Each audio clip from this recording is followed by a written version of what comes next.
اعوذ باللہ من الشیطان الرجیم بسم اللہ الرحمن الرحیم۔ ناظرین، انسانی جذبوں میں محبت کا عمل دخل ہی انسان کو جینے کی امنگ عطا کرتا ہے۔ دنیا سے محبت نہ کرنے سے مراد مادیت سے ماورا ہونا ہے۔ اس لیے خالق کا ابدی ہونا اور بندے کا اس جہاں میں فانی ہونا اور عالم برزخ میں پھر ہمیشہ کے لیے غیر فانی ہو جانا، اس سے یہ اندازہ لگایا جا سکتا ہے کہ بندے کا اس جہاں میں فانی ہونا پھر اگلے جہاں میں غیر فانی ہو جانا یقینی طور پر اس دنیا کی حقیقت کے حوالے سے جس کسوٹی کو سمجھنے کی ضرورت ہے وہ یہ ہے کہ یہاں عارضی قیام اور وہاں ہمیش۔ بندہ مومن کا جب اپنے رب سے ملاقات ہونے کا سبب بننے والی موت سے سامنا ہوتا ہے تو بندہ مومن کے لیے اس کے رب کی جانب سے وہ موت تحفہ کا درجہ حاصل کر لیتی ہے۔ جتنی مرضی تدبیریں کر لیں آخر رخصت ہونا ہی ہے۔ اس لیے اس دنیا کی محبت کو مردار سے تشبیہ دی گئی ہے۔ امام علی مقام حضرت امام حسین رضی اللہ تعالیٰ عنہ کا اپنا سر کٹوانا، اپنے خاندان کو اپنے سامنے شہید ہوتے دیکھنا منظور کر لینا، حالانکہ جان بچانا تو لازمی امر ہے، لیکن جان کے بدلے میں سچائی کا ساتھ چھوڑنا حق نہیں ہے۔ حق وہی ہے جو خالق کی رضا ہے۔ تو گویا اصل حقیقت گوشت پوست کی نہیں بلکہ روح کی ہے۔ موت انسانی زندگی کے خاتمے کا نام نہیں بلکہ یہ تو انسانی زندگی کے اگلے دور کا نام ہے۔ موت کے دروازے سے گزر کر انسان اگلے دور میں داخل ہو جاتا ہے۔ موت کا ذائقہ ہر کسی نے چکھنا ہے۔ ذائقہ ایک کیفیت کا نام ہے، اس کا وجود مستقل نہیں ہوتا ہے۔ جیسے اگر کوئی مشروب پیا جائے تو اس کا ذائقہ کچھ دیر تک رہتا ہے، لیکن اس کے بعد اس مشروب کے جو ہے وہ ذائقے والی کیفیت جو ہے وہ ختم ہو جاتی ہے۔ یہی حال موت کا ہے کہ انسان نے موت کا ذائقہ چکھنا ہے، مرنا نہیں ہے، چونکہ ذائقہ ایک بے حقیقت شے ہے۔ ایک دن میں کئی مرتبہ ذائقہ آتا ہے اور ختم ہو جاتا ہے، اس لیے موت ذائقہ بن کر آتی ہے اور چلی جاتی ہے۔ اس ذائقہ موت کی کیا مجال کہ وہ انسان کی حقیقت کو ختم کر سکے۔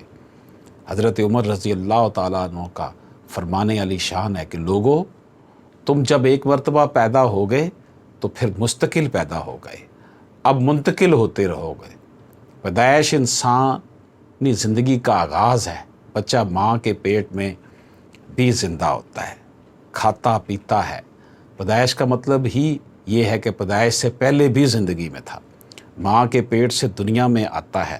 پیدائش سے پہلے زندگی کا مقام اور تھا اور پیدائش کے بعد اور ماں کے پیٹ سے پہلے بھی عالم روا میں تھا۔ جب بچہ ماں کے پیٹ سے آتا ہے تو روتا ہوا آتا ہے اور وہ یہ سمجھتا ہے کہ شاید اس کی موت واقعہ ہو گئی ہے، کیونکہ اس کے لیے تو جہان اس کی ماں کا پیٹ ہوتا ہے۔ وہ سب کچھ اسی کو سمجھتا ہے اور وہاں سے نکالے جانے پر روتا ہے، لیکن جب وہ اس جہاں میں آتا ہے تو اسے اس جہاں کی وسعت کا اندازہ ہوتا ہے، اسے روشنی نظر آتی ہے اور وہ پھر ماں کے پیٹ میں جانے کی بجائے اس دنیا کو اس دنیا سے زیادہ بہتر خیال کرتا ہے۔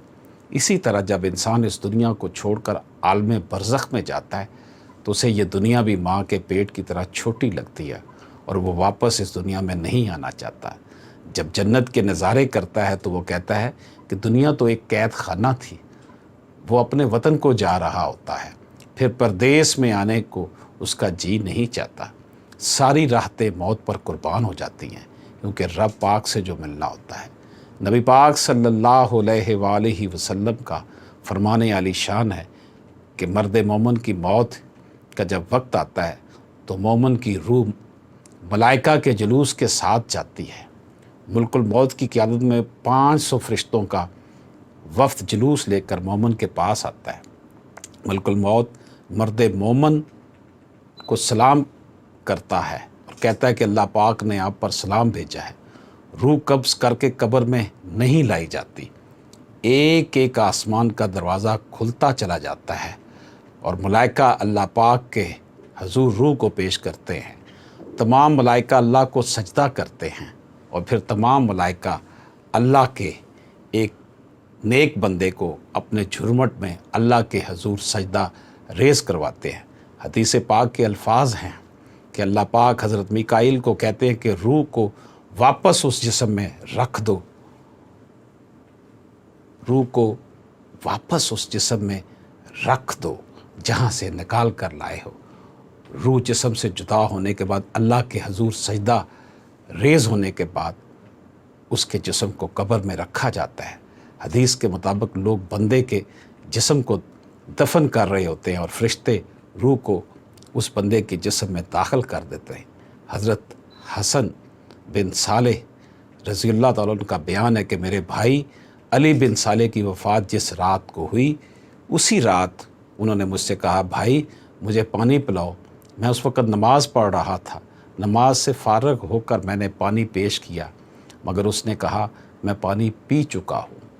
میں نے دوبارہ پانی پینے کو کہا تو انہوں نے پھر وہی جواب دیا کہ میں پانی پی چکا ہوں۔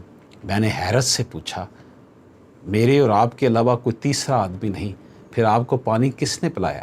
بھائی نے جواب دیا ابھی ابھی ایک نورانی فرشتہ آیا اور مجھے پانی پلانے کے بعد خوشخبری دی کہ تمہارا بھائی اور تمہاری والدہ ان لوگوں کے ساتھ ہیں جن پر اللہ تعالیٰ نے اپنا انعام فرمایا۔ یہ سند کے ساتھ ہے جی۔